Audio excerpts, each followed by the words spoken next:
blanco. Hindi mo na nagpasa-ilo with blank. Sinabi niya ito sa special episode ng podcast na Basta Dabawenyo na naka-upload sa YouTube channel ng anak niyang si Davao City Mayor Baste Duterte.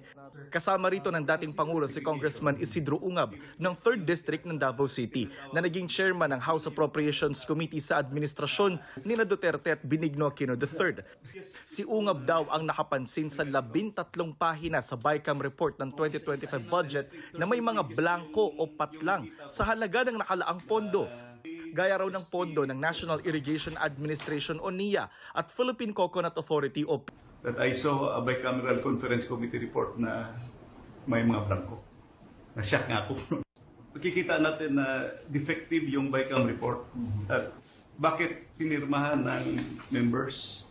So the House and the Senate ratified defective BICAM report. In other words, apektado yung ating GAA.